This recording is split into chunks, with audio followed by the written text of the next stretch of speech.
நண்பர்கள் அனைவருக்கும் வணக்கம். சற்று முன் பார்த்தீங்கன்னா சீறி பாஞ்சிருக்காங்க, ருத்ர தாண்டவம் ஆடி இருக்காங்க இந்தியா.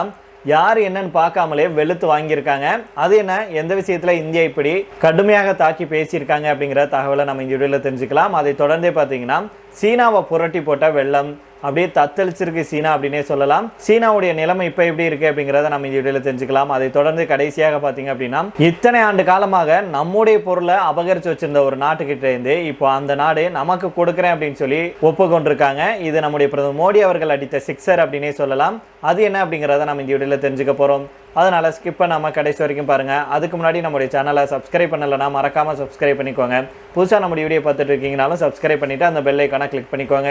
அதே போல் ஃபேஸ்புக், இன்ஸ்டாகிராம்லேயும் நம்ம வீடியோக்கள் போட்டுட்டு இருக்கோம். அங்கேயும் நீங்கள் தவறாமல் ஃபாலோ பண்ணிக்கோங்க.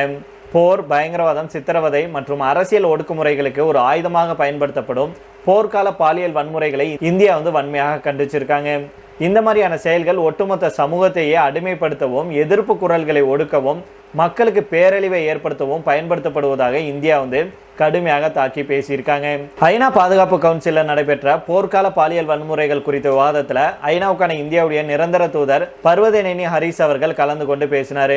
அப்போது கடந்த 2025ஆம் ஆண்டில் உலக அளவில் பாலியல் வன்முறை சம்பவங்கள் பெருமளவில் அதிகரிச்சிருப்பதாக ஐநா பொதுச் செயலாளருடைய அறிக்கை சுட்டிக்காட்டுவதை குறிப்பிட்டு இதுக்கு எதிராக உலக நாடுகள் ஒன்றிணைந்து செயல்பட வேண்டும் அப்படின்னு அவர் கடுமையாக பேசியிருக்கிறாரு.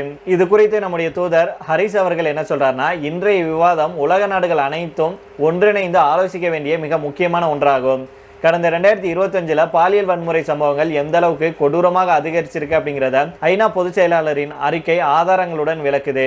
தப்பு செஞ்சவங்க தப்பித்துக் கொள்ளலாம் அப்படிங்கிற எண்ணம் இன்னும் சமூகத்தில் நீடிக்கிறதுனால தான் இது நடக்குது.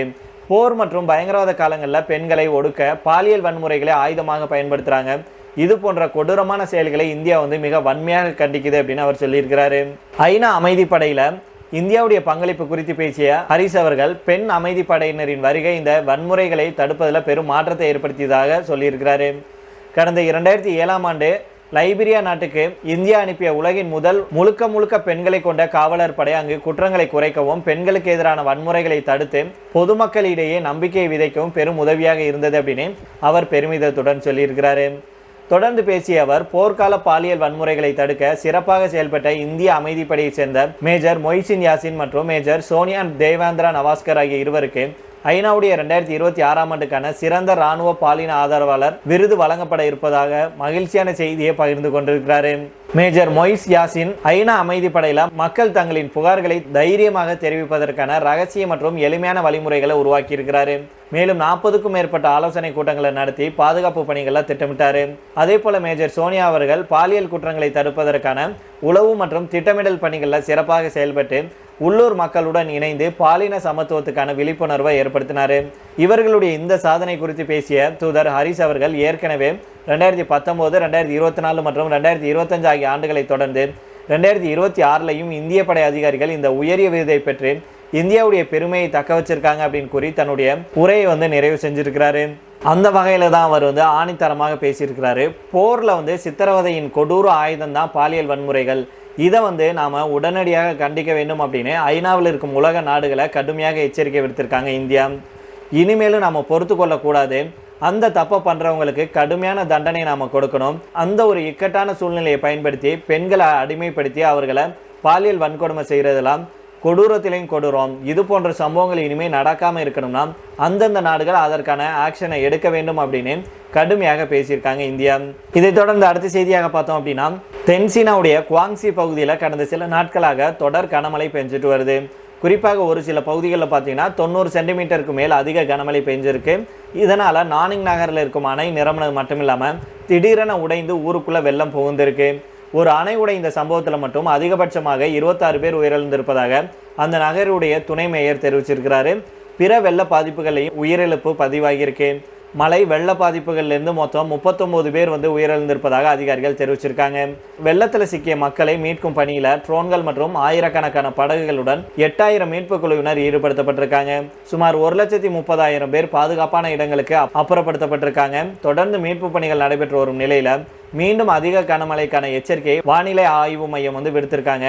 இது இப்போ அந்த பகுதி மக்களிடையே கலக்கமடைய செஞ்சிருக்கு. அதே போல வெள்ளத்தினால நாம பாத்தீங்கன்னா கட்டுமானங்கள் வாகனங்கள் அடித்து செல்லப்பட்டதை பார்த்துருப்போம். ஆனால் சற்று வித்தியாசமாகவும் அச்சமூட்டும் வகையிலையும் நச்சு பாம்புகளும் முதலைகளும் சீனாவில் அடித்து செல்லப்பட்ட காட்சிகள் வெளியாகி இப்போ அதிர்ச்சியை ஏற்படுத்தியிருக்கு. குவாங்சி மாகாணத்தில் இருக்கும் நானிங், ஹெங்சோ ஆகிய பகுதிகளில் பெய்து வரும் அதி கனமழையால வரலாறு காணாத வெள்ளப்பெருக்கு ஏற்பட்டிருக்கு. இங்கு வெள்ள பாதிப்புகளை விடவும் தண்ணீர்ல மிதந்து வரும் ஆபத்தான விலங்குகள் அங்குள்ள மக்களை தற்போது பெரும் அச்சுறுத்தலுக்கு உள்ளாக்கியிருக்கு. சீனாவுடைய பாரம்பரிய மருத்துவம் மற்றும் இறைச்சி தேவைக்காக குவாங்சி மாகாணத்தில் அதிக அளவுல பாம்பு பண்ணைகள் இருக்கு. வெள்ள நீர் சூழ்ந்ததுனால அங்கே இருக்கும் ஒரு பண்ணையிலிருந்து சுமார் 900க்கும் மேற்பட்ட நச்சு பாம்புகள், குறிப்பாக நல்ல பாம்புகள் வெளியேறி வெள்ளத்தில் நீந்தி சென்ற காட்சிகள் அச்சத்தை ஏற்படுத்தியிருக்கு.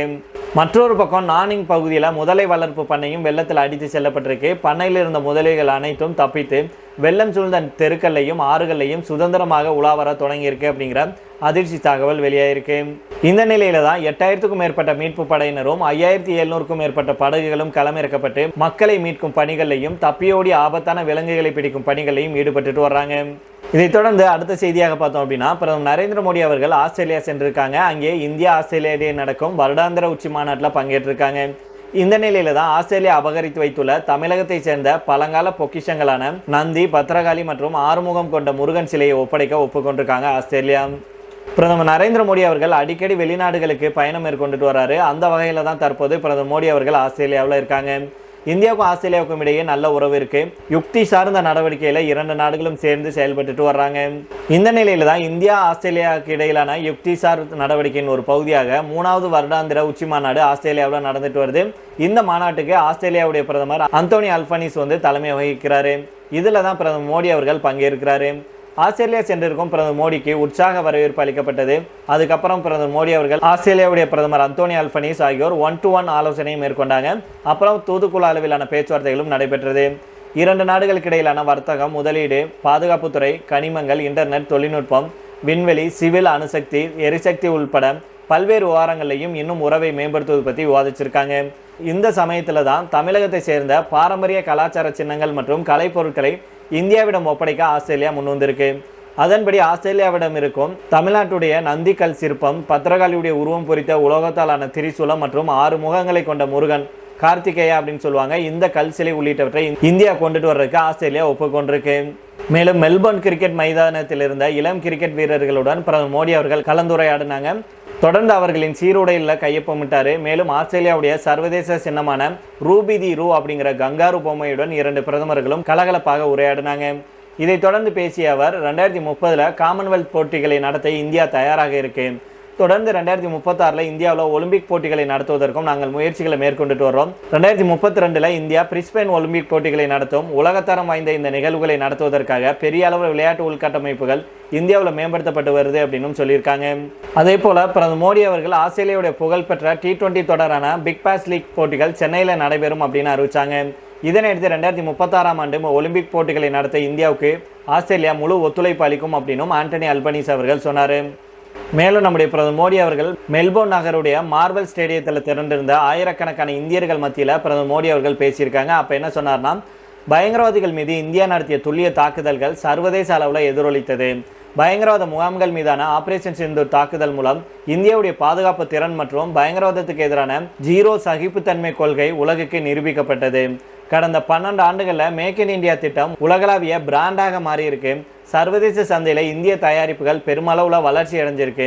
இதுக்கு முன்னதாக கடந்த ஆண்டு ஏப்ரல் மாதம் பகல்காமில் நடந்த பயங்கரவாத தாக்குதலுக்கு பதிலடியாக இந்திய ராணுவம் இந்த எல்லை தாண்டிய துல்லிய தாக்குதலை வெற்றிகரமாக மேற்கொண்டாங்க அப்படிங்கிற குறிப்பிடத்தக்கது அப்படின்னு அவர் சொல்லியிருக்கிறாரு. சரி நண்பர்கள், இதோட நம்ம இந்த வீடியோ முடித்துக் கொள்ளலாம். இதை பற்றி உங்களுடைய கருத்துக்களை கீழே உள்ள கமெண்ட் பாக்ஸில் சொல்லுங்கள். மீண்டும் நாளை வேறு செய்திகளுடன் உங்களை சந்திக்கிறேன். நன்றி, வணக்கம்.